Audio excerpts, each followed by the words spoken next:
this is the year they have the chance to join you and LeRoy. Let's start with Sterling. We've talked in the past, but Sterling Sharpe in your mind belongs in Canton, right? Absolutely, 100%, without a doubt. There's other examples, and I'm not going to go into them of shortened careers uh, that have gotten into the Hall of Fame. I don't think that you can question his numbers and look at the longevity. Had he played, X number of years longer, what he would have accomplished. I know what he meant to me and our team at that particular time. He was unguardable. He was not the fastest. He was not the tallest. He was by far the smartest, maybe the smartest football player I ever played with, and that's saying a lot. But he never got to practice, and that's something that people don't know. I mean, he had a turf toe that he had surgery on, but continued to bother him throughout the rest of his career, and he had the neck issue, and so he never got to practice. For a guy who never got to practice to put the numbers up that he did, um, and at that time in my career, I knew one player or one guy to throw it to, and that was Sterling. And so everyone else knew it. Defenses knew it, but he always came down with the catch. And he just was an unbelievable player. It's a shame that his career was shortened, but I think that shouldn't be a reason to not put him in the Hall of Fame.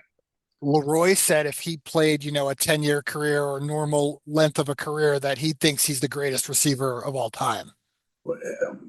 Arguably, you could make that statement, and there's been some pretty damn good receivers come through, and a lot of those are in the Hall of Fame. But Sterling would certainly be up there. I don't think you would get a hard argument from anyone else that has either played the game or is very close to the game that would say different. And Coach Holmgren, LeRoy says, if not for Coach Holmgren, he doesn't know if yourself, himself, Reggie, if any of you are in the Hall of Fame. What did he mean to you? Well, LeRoy is absolutely 100% right. Um, the best coach I ever played for, first of all. There's no question that my success is due in large part because of Coach Holmgren. Um, he was, and you don't realize this until someone's gone. But in the case with Mike Holmgren, when he left, we lost a little bit of discipline. We lost the perfection that he coached with. Like, for example, he installed all the plays for us weekly, and he would say, this route is 15 yards back to 12 yards, a comeback. And he's talking to the receivers. And he's talking to me as well. And he said, I don't want it 16 back to 13. I don't want it 14 back to 11. I want it 15 back to 12. And, I remember thinking to myself, why is he bitching about a yard? I mean, really, give me a break. But when he left and, the routes were run a little erratic, or my reads were not as precise as they should have been, we lost games, or we barely won, or it wasn't the same. And then you realize what you lost. And Mike Holmgren was that. He was fair, but he was very disciplined and expected a lot of you and demanded a lot of you. And once he left, I realized that we would never get that back again. How special would it be to be in Canton and have both of them going together? It would honestly, it would feel better than me going in myself, and I mean that with 100% honesty.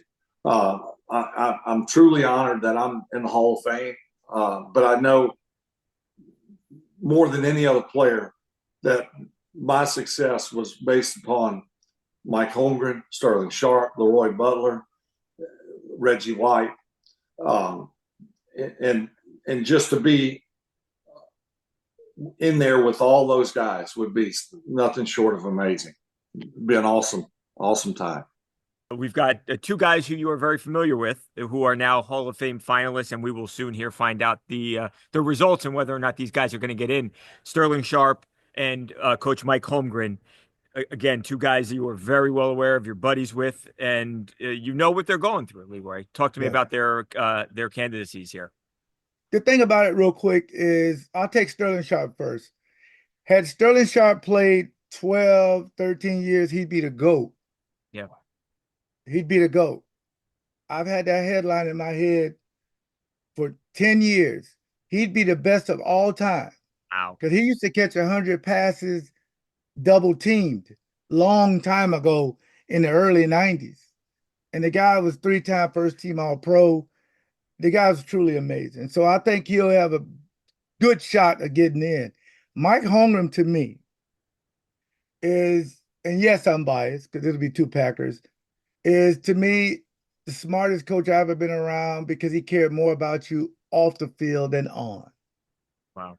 And I mean, if it wasn't for him, me, Brett Favre, and Reggie White probably wouldn't even be in the Hall of Fame because he put us in position to make these plays. And I'm praying that both of these guys make it because they deserve it if you look at their records. Yeah, I could not agree more, especially looking at Sterling. I mean, gosh, as good, like you said, as good as it gets on the field, and to just not put him in because of injury issues that were out of his control, it seems wild to me. And it'd be interesting to see. It feels like it would be a travesty if these guys didn't get in. Yeah, I really appreciate the opportunity you're asking about them. I really do, because that's something, because we're in the smallest media market, although we do have the draft this year. There you go. I like that they're going to different places. It's fun, LeRoy. And I love that. yeah. Shout out to Roger Goodell. Thank you. I agree.